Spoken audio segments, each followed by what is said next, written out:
we have on the show Kapuso Action Hero, Rura Madrid, and the Prime, Gem Bianca Umang. Yes. Kumusta po kayo lahat?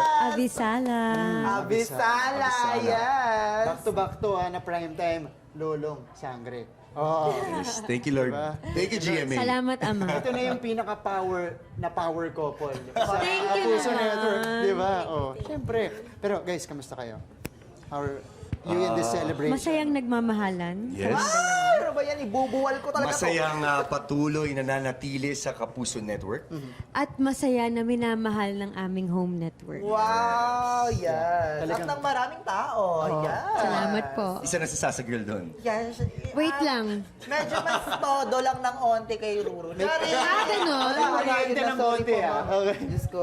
Sangre na ako O ngayon. kaya, Sangre na. parang May piling ko kapangyarihan na to. mapupuruhan ako. Sorry. Bibrilyante yan. Meron na. Diyos ko, kinabahan ako doon, nakakaloka. Pero alam mo naman, di ba, kayo ay sobrang pasabog dito sa GMA Station. Talagang, alam mo yung career ninyo, nag-flourish, nag-boom ng bongga. And how is it for you guys to be a part of the 75th anniversary of GMA? Kami kasi ni Bianca, parang dito talaga kami nagsimula sa GMA.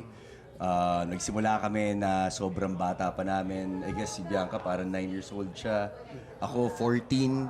Tapos, hanggang ngayon nandito kami sa GMA at dito ko rin sa Kapuso Network nahanap ang pinakamamahal ko. Wow! Talagang hindi ko malilimutan at patuloy na mananatili sa puso ko ang Kapuso. Teka, kinilig si Bianca doon eh. Kaya nga. Nakita natin eh. Masasabi mo doon, Bianca? Siguro masasabi ko na walang ibang laman ang puso naming dalawa ni Ruru kundi pagpapasalamat. Pagpapasalamat dahil masasabi po namin na kami po ay patunay ng dalawang bata na nangarap noon. At kapag patuloy kang naniwala sa sarili mo, maaabot mo ang pangarap mo. Sa dami ng project nyo, kayo yung lead, meron ba talagang role na paborito ninyo na nagpapasalamat kayo na na-experience nyo dito sa GMA? Mahirap sagutin yung question na yan kasi ako personally, the way I work is that every project is a different challenge. Therefore, it really leaves different marks in my life.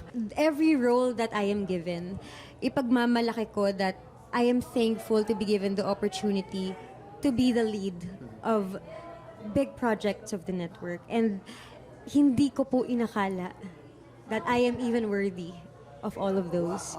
And I think the favorite role that I play in every show is the role of someone who is ready to take care of everyone else on and off cam para maging maganda ang kalabasan ng proyekto namin. Talagang ang dami nilang passion meron talaga silang passion for their careers, for their job, and yun ang pinakamahalaga as an artist. Yes. Oh my God. Yeah, right. Ibayin ko ng slate yung tanong ko kay Ruru. Proudest moment mo naman as a Kapuso star? Proudest moment.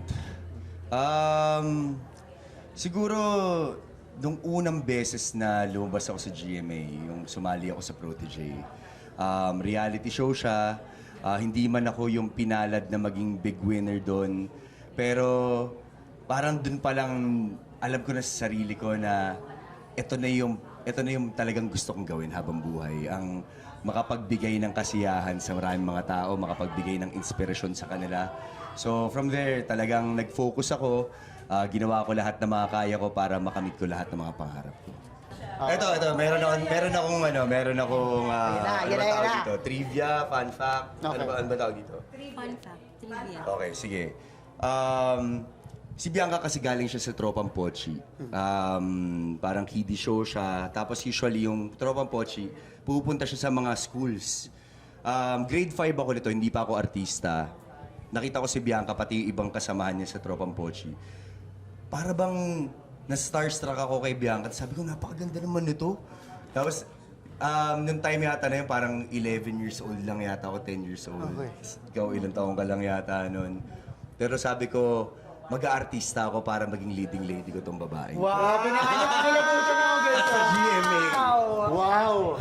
Minanifest niya si Bianca. Correct! Yes. Isa yun sa mga core na kwento ng pag-iibigan naming dalawa. I think you don't have to look for love. It will come. Whatever is destined for you. Wow. At hindi mo akalain yung saya pag nag-meet na kayo. Grabe naman. Sana all. This is true love talaga. Pasabog. Oh my God. Nakakaloka. Talagang hindi ko kinakaya ang pagmamahala ng dalawang to. Pero anyway, meron pa ba kayong mga shows or any promotions na gustong sabihin sa ating, sa mga fans natin? Ayun, syempre, gusto ko lang rin po magpasalamat sa lahat po ng mga sumuporta at sumubaybay sa Lolong.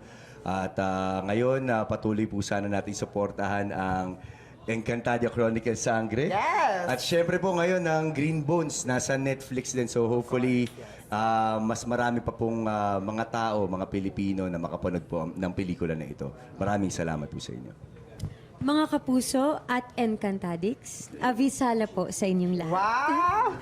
Inimbitahan ko po kayo na sana ay patuloy po ninyong mahalin at suportahan ang proyektong taon ng iginugol namin para magawa para sa inyo. Ang Encantadia Chronicles Sangre. Gabi-gabi po yan sa GMA Prime. Yan. Maraming salamat, Bianca, Thank you, guys. Umali, and Ruru Madrid. Thank you, Avisala guys. Eshma. Thank you, thank you. Thank you, bro. Thank you, bro. Mwah. Thank you. Thank you, thank you, thank you. Thank you, thank you, thank you. Mwah.